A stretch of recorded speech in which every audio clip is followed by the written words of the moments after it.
यकीन की तलाश। रात का सुकूत बस्ती पर छाया हुआ था। परिंदे अपने घोंसलों में सो चुके थे और गलियों में महज हवा के हल्के झोंके चल रहे थे। बस्ती के किनारे एक छोटा सा मकान था जिसके कच्चे सहन में एक चिराग जल रहा था। चिराग की मध्यम रोशनी में एक नौजवान, जिसका नाम जैद था, बैठा कुछ सोच रहा था। उसके दिल में अजीब सा इज़्तिराब था।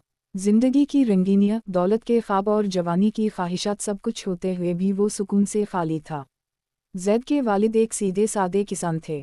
इन्होंने अपनी पूरी जिंदगी खेतों में गुजार दी थी। वो हमेशा बेटे को ये नसीहत करते रहते, बेटा, दुनिया की हकीकत धोखे के सिवा कुछ नहीं, असल जिंदगी तो आखिरत है। अगर वहाँ के लिए तैयारी कर ली तो ये दुनिया खुद ब खुद आसान हो जाएगी। लेकिन जैद इन बातों को सुनकर अक्सर मुस्कुरा देता। वो सोचता कि ये सब पुरानी किताबों की कहानियाँ हैं, हकीकत तो वो है जो आंखों के सामने है। महफिलें, खेल तमाशे, बाजारों की रौनक, दोस्तों की हंसी मजाक, यही सब तो जिंदगी है। लेकिन आज की रात कुछ मुख्तलिफ थी।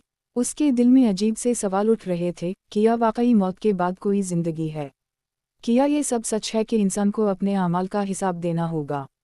अगर ये सब सच निकला तो मैं किस हाल में हूँगा? जैद ने चिराग को देखते हुए एक लंबी सांस ली। चिराग की लो जैसे उसके दिल की बेचैनी को बयान कर रही थी। अचानक उसे अपने दोस्त हसन की बात याद आई, जो चंद दिन पहले बीमार होकर फौत हो गया था। हसन की हंसी, इसके साथ गुजरे लम्हे, सब कुछ जैद के ज़हन में ताज़ा हो गए। वो सोचने लगा, हसन कहाँ गया? क्या वो ख़त्म हो गया या कोई और दुनिया इसका इंतज़ार कर रही है? यही सवाल उसे एक नए सफ़र की तरफ ले जाने वाले थे।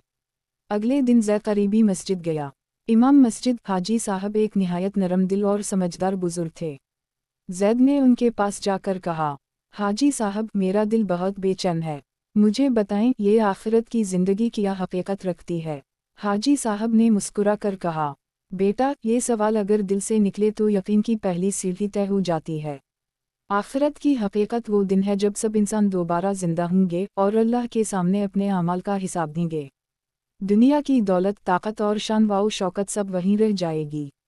वहाँ सिर्फ नेकियां साथ जाएंगी। जैद ने झिझकते हुए कहा, लेकिन हाजी साहब, मैंने कभी इसको अपनी आंखों से नहीं देखा। मेरा दिल मानता ही नहीं। हाजी साहब ने चिराग की तरफ इशारा करते हुए कहा, ये रोशनी देख रहे हो? अगर कोई तुमसे कहे कि ये बगैर तेल के जल रही है तो क्या तुम मानोगे? नहीं ना। उसी तरह दुनिया का ये निज़ाम भी खुद ब खुद नहीं है। एक दिन इसका अंजाम है और इस अंजाम के बाद असल ज़िंदगी शुरू होगी। जैद खामोश रहा, लेकिन दिल में जैसे एक बीज बो दिया गया। उसी रात उसे एक ख्वाब आया। इसने देखा कि एक सुनसान मैदान है जहाँ लाखों लोग जुमा हैं।